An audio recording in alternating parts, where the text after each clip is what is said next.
Assalamu alaikum warahmatullahi wabarakatuh. Manni kun akkuma arguu irra jirtan kana jira. Ganda duwwaa afuriiti. Karaa abbaa soddomaatitti aaneeti jechuudha. Bakka mijataa fi haala mijataadhaan kan ijaaramee jirudha.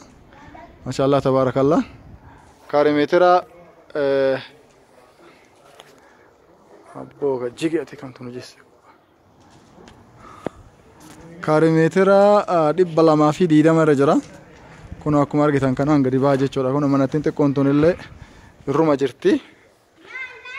Akkanatti gurgurachuu barbaadan miliyoona 1,350 didaniiran jedhanii garuu abbaan keeymatu aga miliyoona 1,400 natti himatanii laallee gatii isinii buusisiisuu hin danda'a. Bitataa yoo jiraate dhiyaachuu hin danda'a. Yoo hunni guddaan jiraate ammoo walumatti taane kun amma manuma kana waliin addaan kutanii gurguruu barbaadanii lafti warraa kun akkana jira. Kuni magaazina. Kuni balbala bakka lamatti addaan qoodanii waan irraa kutanii gurguruu barbaadaniif malee miduu barraan illee isinitti agarsiisa. Warri humna qabu jiraate magaazinuma kana waliin illee bituun hin danda'amu. Abbaan bakka lama qoodee gurgurachuu barbaadee ture kun gibbii haga bal'atu kana laala. Kaaree meetira 600 ta'a walirratti 700 waliigala kaaree meetira 700 irra jira. Abbaan ammoo magaazina bifatee 220 gurguruu heda. Karaa kana irra jira jechuudha. Kun karaa guddaa kana irra jira. Akkuma balbala kanas deebisaa mul'atu sirriitti.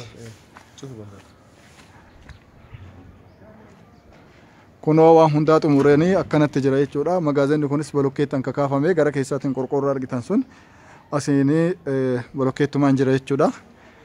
Biizinesiidhaaf illee ta'a, jireenyaaf illee ta'a, lachiifuu ta'a.